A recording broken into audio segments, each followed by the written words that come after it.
Hey everyone, how are you doing? Ever wonder why tarot court cards are so confusing?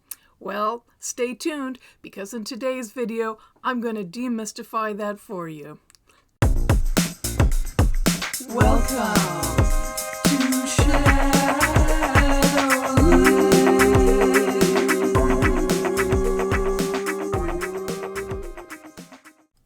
Hey everyone, how are you doing? Thank you for joining me in this video about court cards and demystifying the meanings of them just a little bit.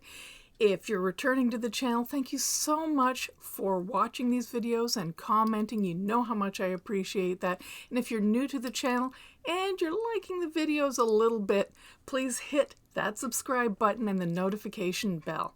Okay, let's dive right in. So why are court cards so confusing?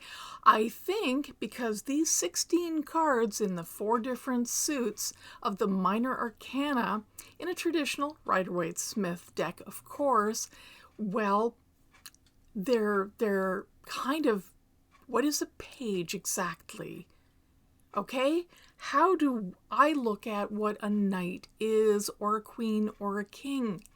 What is the standard meaning? Well, they're court cards, and they originated in Europe during a feudal system where courts and royals had very stringent roles, and maybe the meanings were a little bit more easily discernible, you know? But in a contemporary context, we don't look, at least I don't, at standard binaries of gender roles, and I'm really not a very hierarchical person. So, how do we look at them then? Do we change the meanings and say to heck with tradition? No, not exactly.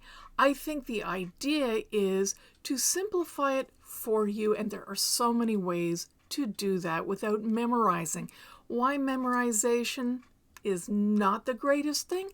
Well, because it's all in your head, and sometimes those words and meanings that are just all left brain or intellectualized cut us off a little bit from feeling and flexibility that we require, especially intuition, in tarot reading. The two work together in tandem. And maybe that's not the case for you. Maybe memorization works. For me, it really does kind of interfere because I get so caught up in remembering what the card is supposed to mean. I just like I'm being asked in class for the answer and likely to freeze up. Statue. So, how I did this many years ago when I found it a little bit daunting was, well, there are a couple of ways. One was, let's start by looking at them. Okay, there are 4, as I mentioned. We have the page, okay, and these are in sequence, the page. Next, we have the knight. After that, there is a queen. And after that, a king. Okay, so that is a pretty standard hierarchy, and unfortunately, during, a different time, those were considered different powers. Okay, so the page having the lowest or the smallest amount of power, and leading up to the king who rules everything. Yeah, no. So, how can we look at it then? I look at it in stages of development. We are all every single court card. Okay? That's a fact. If I am starting something new, I am a page in whatever suit that is. So if I am a page of cups, perhaps I am new to something emotional. Okay? There is a standard meaning of the page of cups being good news, but also it's the beginning. It's the beginning of something. It can be a child. It can be age. Okay? So taking it out of the realm of power, because we know children are just as powerful, if not more so, we're looking at this in a very contemporary context, and I think that's where we can begin. So, if I just started something like school, I might be the Page of Pentacles, all right? If I'm starting on a journey of energy and something maybe physical, maybe the Page of Wands. And if I am learning how to read or write or thinking of starting something and it's the element of air, maybe I'm the Page of Swords. That is a very, very overly simplified way of looking at it, but it's a good start. Think of the page as the beginning of something, okay? Next we have the Knights, and I see the Knights very much as movement, okay? Knights were emissaries or messengers. They were heroic in tales, but most of them are shown with horses and traveling, okay? So Knights, I guess to me that would mean you're just one up from Page. Maybe you're kind of an energetic teen or a young person. The energy, okay? The energy, not male, not female, not necessarily any chronological age, but that energy. So if I'm no longer just at the beginning of a journey, it doesn't matter what age I am, I'm ready to get in there and start something, I might get the Knight card, that Knight energy, okay? And if it is the Queen, let's just look at the Queen of Cups, because you know how much I love this guitar-playing, coffee-swilling fish. Not really me, but could be. All right, I am now a queen, and the queens are very much about a next stage of development, which would be your home domain or a tight community, okay? We're speaking about a level of maturity and experience as well, all right? So let's just say the page is very self-involved. Not a bad thing when you're young and you're starting something. We know kids have to be that way. It's all about survival. A knight? Well, maybe a knight is going out there and exploring and starting to understand the outer realm a little.